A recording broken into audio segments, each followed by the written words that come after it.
display propertiesiga beriladigan qiymatimizda beriladigan qiymatlarimizni maqsadi ikki turda bo'ladi. Birinchisi outer display type deyiladi, ya'ni tashqi display turi bo'ladi. Ikkinchisi inner display type deyiladi, ya'ni ichki display turi bo'ladi. Xo'p, outer display type turiga inline va block kiradi.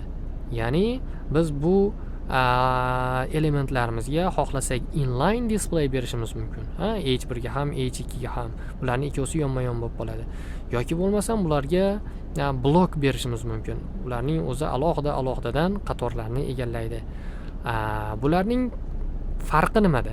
Inline turimizda biz kenglik bera olmaymiz. Kenglik va balandlik bera olmaymiz. Blok turimizda ularga kenglik va balandlik bersak bo'ladi, lekin bular alohida-alohidadan qatorlarda bo'ladi.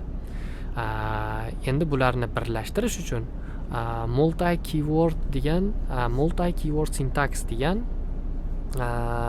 bularga displayga qiymat berish turimiz bor, ya'ni yoki inline buni bloklik holati, ya'ni bunga kenglik va balandlikni berish holatini saqlab qolgan holatda bular yonma-yon qatorda bitta qatorda yonma-yon joylashishini xohlasak, joyi yetadigan bo'lsa, tepaga chiqishini xohlaydigan bo'lsak, bunda biz ularga inline blok qiymatini berishimiz kerak bo'ladi. Xo'p, ana endi ichki display turiga nimalar keladi?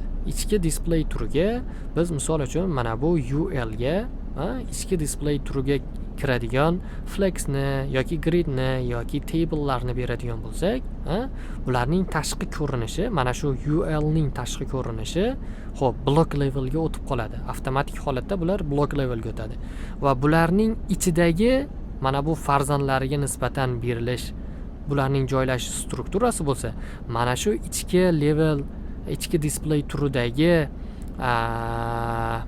display qiymatimizning o'zi ma'lum bir mana shu ichidagi ichki elementlar uchun berilgan, bularning joylashuvi uchun berilgan qiymatlar bo'ladi yoki buni strukturasi bo'ladi, o'zini alohida qurish sistemasi bo'ladi.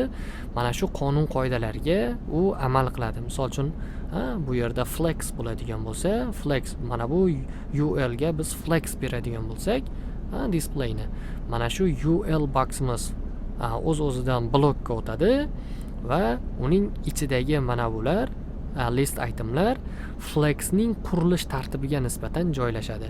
Ya'ni flex orqali bularni qanday qurish tartibini beradigan bo'lsak, uni flex mavzularida alohida o'tamiz, xudo xolasa. Ana shu tartibga bo'ysungan holatda bular joylashadi.